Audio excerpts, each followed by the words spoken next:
Captain Marcus! Is that you? Dawn breaks over a dusty military base. A cocky young sentry spots a tattered black homeless man in his 70s, broom in hand, hovering near the gates.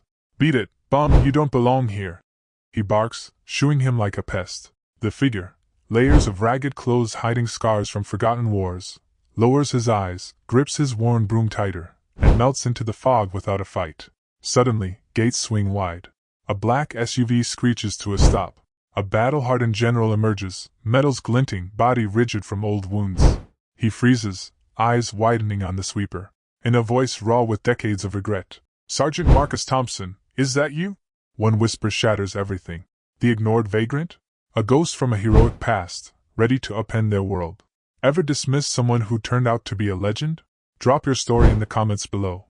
Like if this grabs you, and subscribe for more heart-pounding tales of unsung heroes. Picture this: Fort Hawthorne, a sprawling military outpost tucked in the arid hills of Arizona. Every daybreak, as the first rays pierce the desert haze, a shadowy figure emerges from the scrubland shadows. Marcus Thompson, a 74-year-old black man, homeless and hardened by invisible battles, shuffles into view near the south gate. His skin, etched deep with lines like cracked earth, tells tales unspoken. Draped in mismatched rags, an old army surplus coat over faded jeans scavenged from charity bins, he arrives at exactly 5:45 a.m. Clockwork precision. No words. Just the scrape of his splintered broom against the pavement. What drives a man like him to this ritual? Day after day, he sweeps the outer perimeter, clearing dust, litter, and forgotten debris from the sidewalks and fences. His movements are deliberate, almost military, left to right, edge to curb, not a speck overlooked.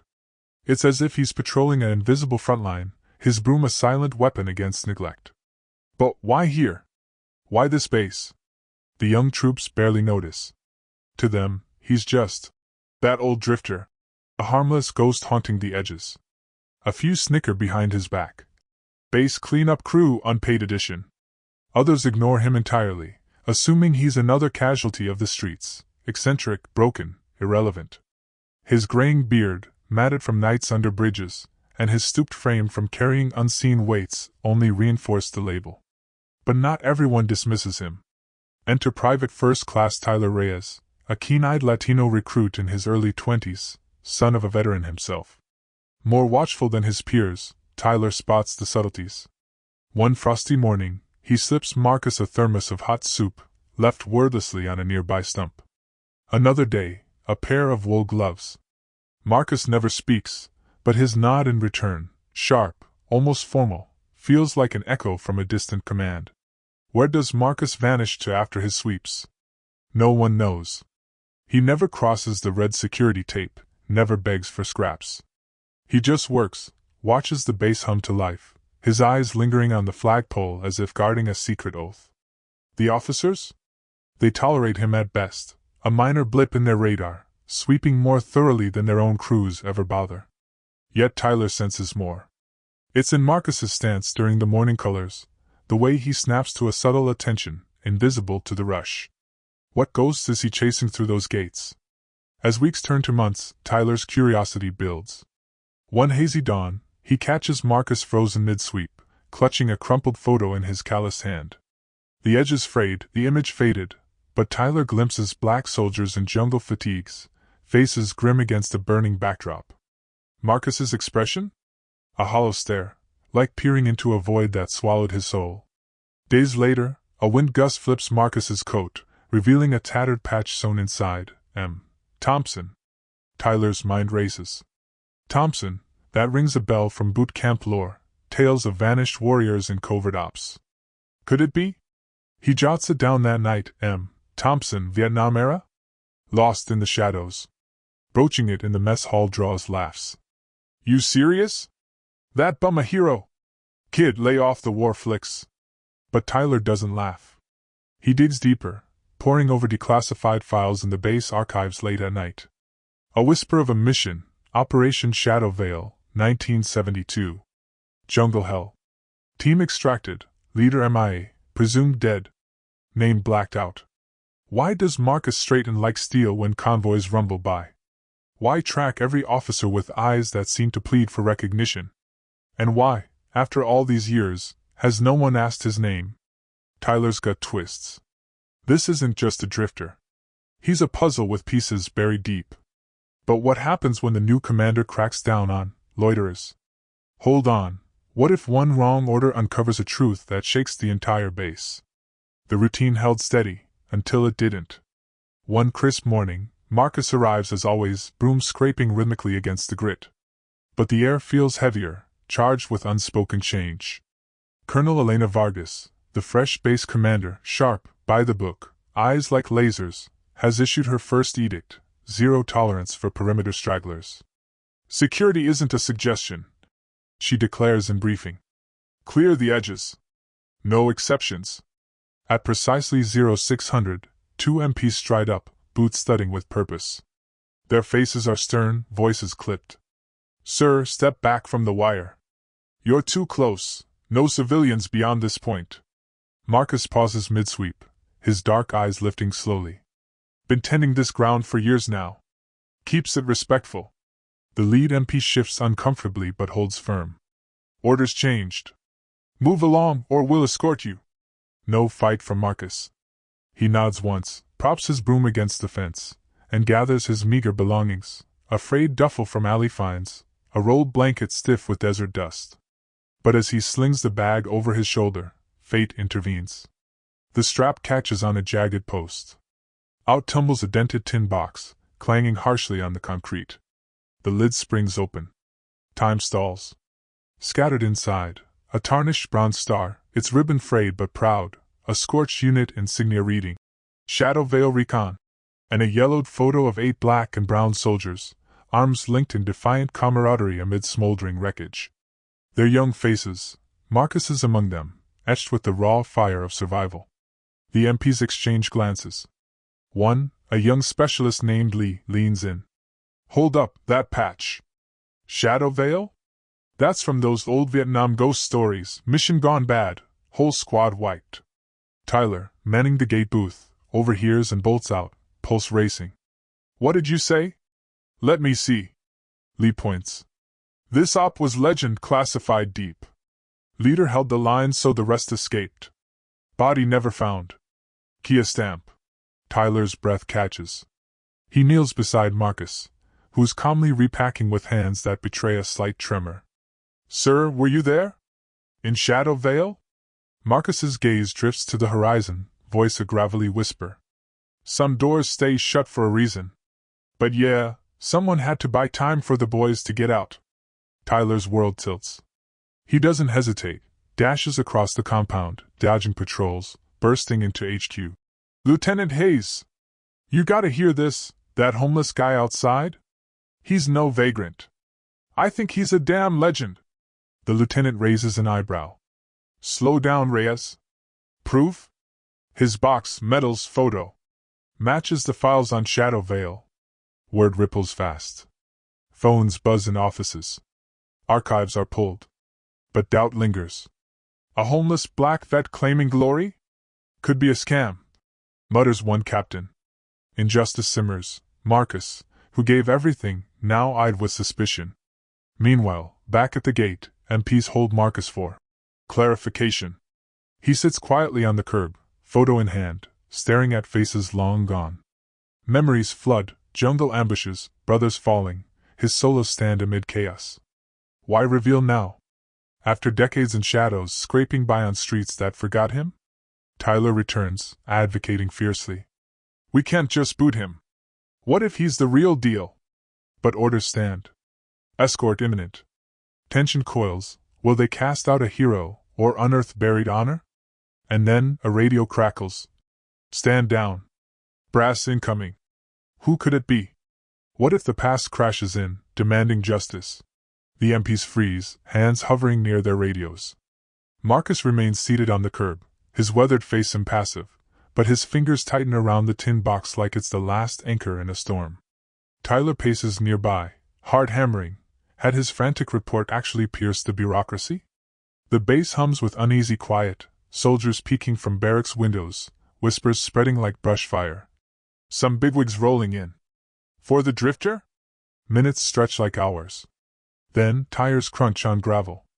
A nondescript dark sedan, no flags, no escorts, glides through a side gate, pulling up with eerie precision. The door opens. Out steps General Harlan Brooks, a towering figure in his late 60s, salt and pepper hair cropped short, his uniform a canvas of hard-won stars and bars. His left arm bears a faint scar from shrapnel, a reminder of jungles that claim too many. He moves with purpose, ignoring salutes, his eyes zeroing in on Marcus like a missile lock. The general halts a few feet away. The air thickens. Brooks removes his cap, clutching it to his chest, a gesture of raw respect that sends ripples through the onlookers. His voice, usually booming in command centers, cracks like dry timber. "Sergeant Thompson." "Marcus." "God almighty, we buried you!" Gasps echo from the growing crowd. Tyler's jaw drops. Marcus rises slowly, his homeless frame suddenly tall, dignified, the rags falling away in the mind's eye to reveal the soldier beneath. "Lieutenant Brooks," he murmurs, voice steady but laced with buried pain. "It's General now, I hear." Brooks steps closer, eyes misting. "You held that ridge alone. Bought us time to evac. I saw the flames take you, or so we thought. How are you here?" Flashbacks hit like grenades. Marcus's mind reels back to 72, Shadow Vale, a rain-soaked hell in Vietnam's underbelly. His recon team, mostly black and Latino grunts, brothers in arms against an unforgiving war, ambushed extracting POWs. Bullets tore the night. "Get to the bird!"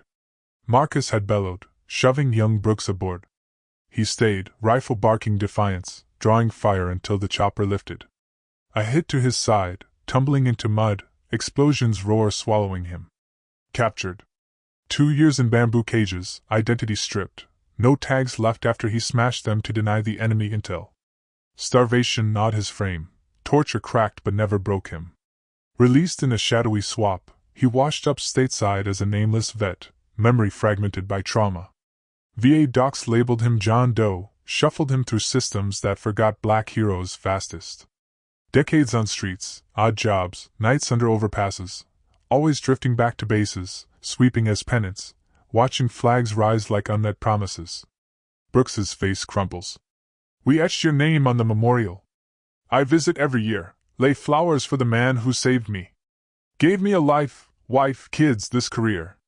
All because you stayed." Marcus's eyes, dark pools of unresolved grief, meet his. "Not all made it.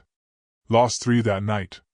I couldn't come forward, felt like a ghost haunting my own grave. Who'd believe a homeless black man claiming a dead hero's tale?" Injustice boils over. The crowd swells, soldiers, officers, even kitchen staff, murmuring in shock. "That's him? The legend from training manuals?" A young black private wipes tears, seeing his own possible future in Marcus's overlooked suffering. Brooks turns to the assembly, voice thundering now. "This isn't a beggar. This is Sergeant Marcus Thompson, the backbone of Shadow Vale. He didn't vanish, he survived hell so we could live. Every medal on my chest? His blood paid for it." He snaps a salute, crisp and eternal. One by one, the base follows, hands rising in waves, a sea of respect crashing against years of neglect. Tyler salutes hardest, tears streaming. Marcus hesitates, then returns it, his hands steady for the first time in decades. But the emotional gut punch? Brooks embraces him. 2 warriors, one risen, one redeemed. "Welcome home, brother."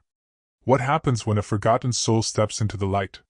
The base erupts in applause, but deeper questions linger. Will the system finally right its wrongs? Applause thunders, but it's the silence in Marcus's eyes that hits hardest. Decades of erased existence finally acknowledged.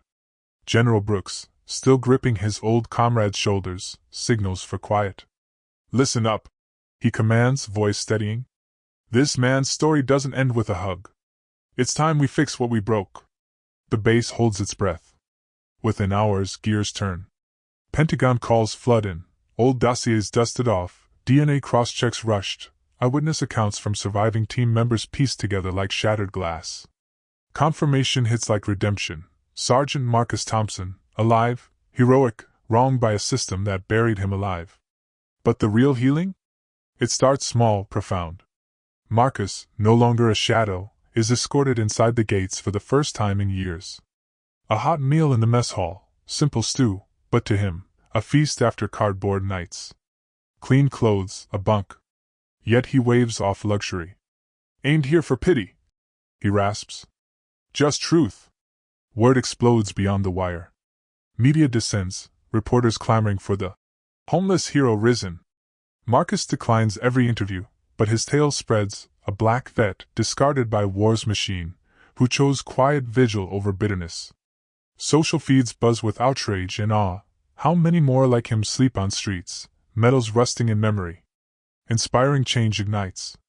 Brooks, channeling guilt into action, pushes the Thompson Initiative, reforms slashing through red tape, mandatory reviews for MIA cases, especially for minority vets overlooked by history, expanded VA outreach to homeless warriors, biometric IDs and ops to prevent lost identities. Signed in a somber ceremony, Marcus's photo at the table's head, it's law within months. No more ghosts, Brooks declares. We bring them home. Fort Hawthorne transforms. Morning sweeps become sacred, Marcus leading, broom in hand, but now with an honor guard. Kids from base families flock, wide-eyed. One tiny girl, braids swinging, tugs his sleeve. Were you scared in the jungle, Mr. Thompson? He kneels, voice soft. Every day, little one. But fear don't win if you stand anyway. Cadet's pilgrimage from afar, notebooks ready, absorbing his unspoken lessons, discipline in the dark. Duty without drums. One writes later.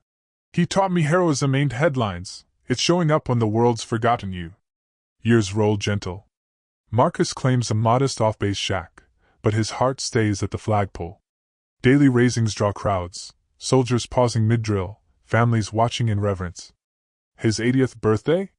No pomp, a quiet circle under the stars and stripes, gifts raw and real, a carved cane from a rehabbed vet, letters from kids pledging to stand like you. Tyler, now captain, reads one aloud. You showed us invisible don't mean worthless. Brooks, retired but present, shares a private toast. I lived because you sacrificed. Now the world's better cause you endured. Marcus passes quietly at 82, in sleep, hand on his bronze star. Funeral packs the base, diverse faces united in salute. But the true legacy? Next dawn, flags hoist at bases nationwide, each by a vet touched by his story. Folded banners gifted to schools with his note. Courage is choosing the hard path alone. Inspiration lingers. Streets see fewer forgotten vets. Policies save lives. Marcus's broom? Displayed in a new ethics hall, symbol of unseen valor. Ever wonder if one overlooked soul can rewrite fates?